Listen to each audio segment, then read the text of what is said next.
Welcome to Training Unleashed, the show that will help you design and deliver training that's off the chain and will make a difference. Now, here are your hosts, Cordell Riley and Evan Hackel.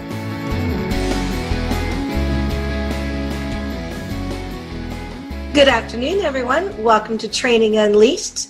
Today is an exciting chat that we're going to have. I'm joined again with Evan Hackel and Cordell Riley. Haven't seen them in a couple of weeks. But today we're going to do a 10-minute training tip chat. And we're excited to kind of recap and share with all of our listeners some of the top training tips that we've learned over the past month. So welcome, Evan and Cordell. How are you doing today? Awesome. Doing really good, Megan and Evan. How are you guys doing? Really, really well. It's been a great day. Has been great. Well, let's go ahead and kick off today. And again, thanks to all of our listeners. Hopefully you'll enjoy this. Evan, let's go with our first training tip that we chose with Bill Gauthier. And that is going to be the 3 whats of training can help share a person's behavior. First, I asked what happened. Then I asked, well, so what? And then I say, now what? What are you going to do in the future? Evan, tell us a little bit about how you feel about that. Well, first off, it's a really cool tip because the first what is really an observation of what's actually happening. Okay, and then the so what is, does it matter? Does it need to be improved? You know, not everything needs to be improved. Some things are working just fine. Or what exactly needs to be improved? And, you know, a lot of times people look at problems and just jump to solutions. So if you sit back and say, okay, what's really happening? And then why does it matter if we fix it?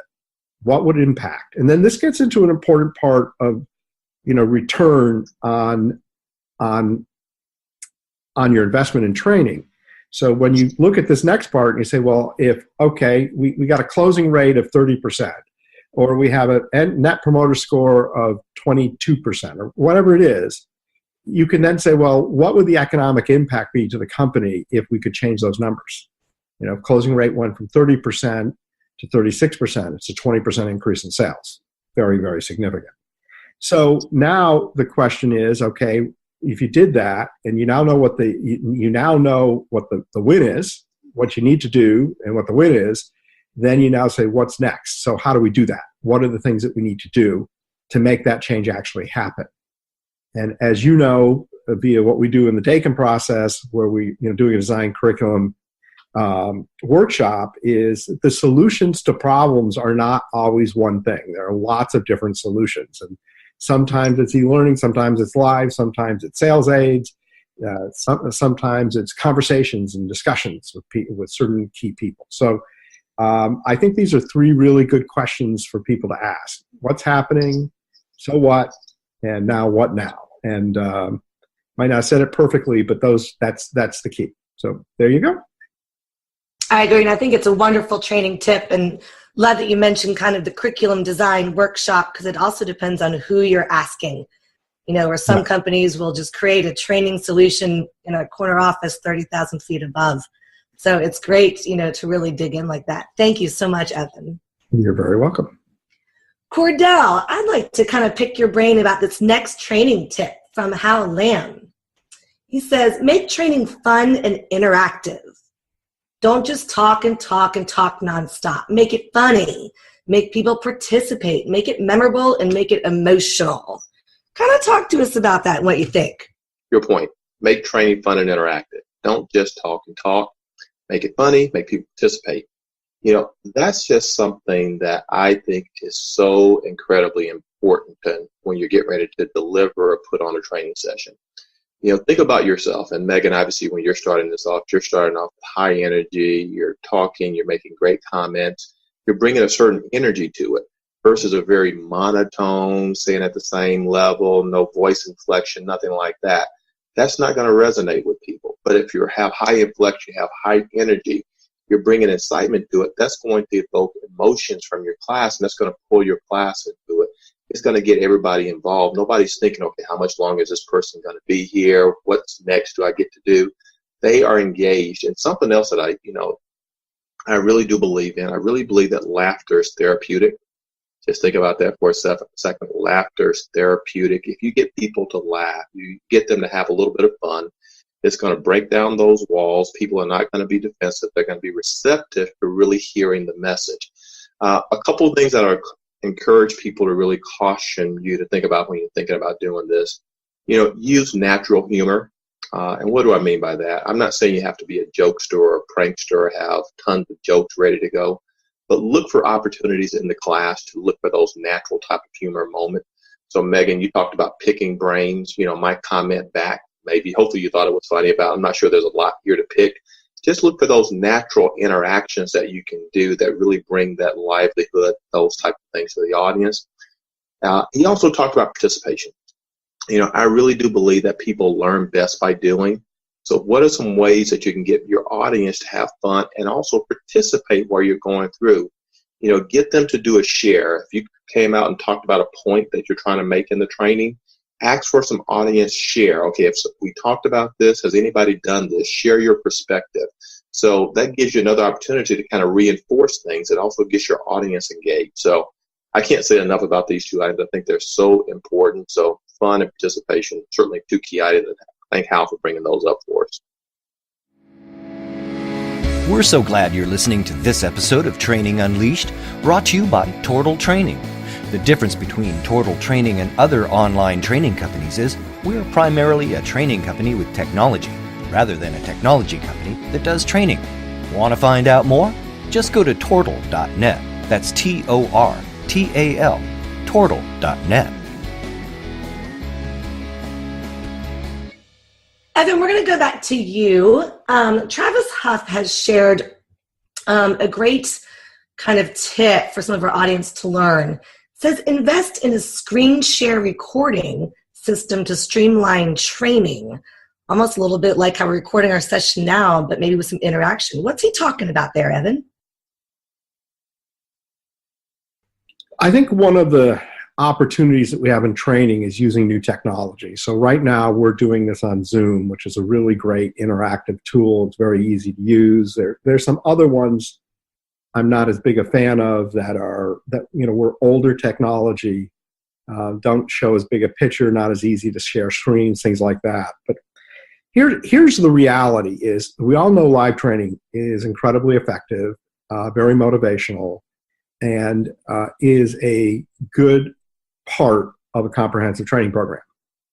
At the same token, we also know how incredibly expensive it is to fly people in, particularly if your company is international or just in the US or regional for that matter. If they're airline tickets, the cost of training goes way, way up. The other thing we know is that training for a full day is very difficult for retention of information and knowledge. So what Travers was really talking about was to look at technology like Zoom to be able to bring back training to being live or interactive, where you can see a person's face and you can see their emotions, etc., which is what you really get with Zoom. Zoom should be paying us for this, by the way. And what you can do with that is A, save money on airfare. B, you can make them shorter classes and just do more. So if you have 1 8-hour day, which is really 6 hours of training, you could do literally 12 half-hour pieces that are much more bite-sized, much easier for people to remember. You can also do follow-up. And so if you one training class, you talk about something, the next one you can begin with, how did people do implementing it? So there's a lot of options with what you have now with new technology. And it's an opportunity for us to think about our leader-led training. As you know, we develop a ton of leader-led training in the company. And even if you said, hey, you know what? Let's just do a pre-class with leader-led, via the internet, so people are ready, and then a post-class as a follow-up, is a great way to just take what you're doing in that day and build it and make it better. The other possibilities are to record these type of classes, and then you can, upload them into your LMS like we can, and you can actually, make them courses. If you do that, though, it's really important that they're really short segments, like 15 minutes, because we all know with e-learning, the longer they get, it's just too easy to get distracted, and people look at their email and all that other stuff. I think his tip was fantastic. I really think, that the breakthrough technologies like Zoom make a difference, and we ought to be looking at that and how we can apply that into our training curriculum, into our training methodologies and options to use. Megan, it is your turn to share the Tortal team tip of the month. Awesome. Thank you so much, Evan. Here we go. The training cycle is never complete until the trainee is able to show someone their competence in a step. I think this is a great tip, Evan and Cordell. It really takes to take the training to another level when all of a sudden you're going to assess, well, I trained them. How come they can't do the job? And people will say, my training consists of A, B, and C, orientation, read this document, watch a video, take a test. Boom, they're done. And then they find out that person in the real life scenario is just not as competent as we really thought they would be. So it kind of goes back into the design of the training. And our team does a great job with this and our clients on building some interactive assessments. And you can do that pre-assessments. You can take a test. We love to build some interaction building. For example, a technician that's learning how to apply, a new brake to a car, we can build some great interactive training where you kind of move pieces around, and then voila, the brake is applied correctly. Or do our hand washing videos. That way, you can really see that they practiced in a sort of live environment, and then of course, live certifications best. To make that part of your training checklist as a company, that would be great. And not for nothing, but the learner, once they really get to practice it, kind of in a live environment, then in a live, and then get certified, their confidence level will be much greater, and they'll be ready to really get out there and perform their job. So I really do like this, that there's a whole cycle. Number one, that's a huge word in this tip. And then looking for competency and just how one measures competency. I think it's a great tip. What do y'all think? Megan, I think it's a great tip. We talked about earlier the importance of entertaining and jokes and things to keep people engaged. And that is important. But if that's all you do, then all you're doing is make people happy. There's a level 1 assessment, which essentially is a smile sheet. Were people happy? Did people like going to your training? And you know what? That's great. We want them to like it. What really matters is, do they actually learn something? And that's a level 3 assessment where you actually check and verify. And that's what you're talking about. And that's what it's really all about. It's about people knowing how to do what you're trying to train them to do. So I think you're right that step, which is, by the way, not done most of the time, is critical to actually measuring success. Cordell?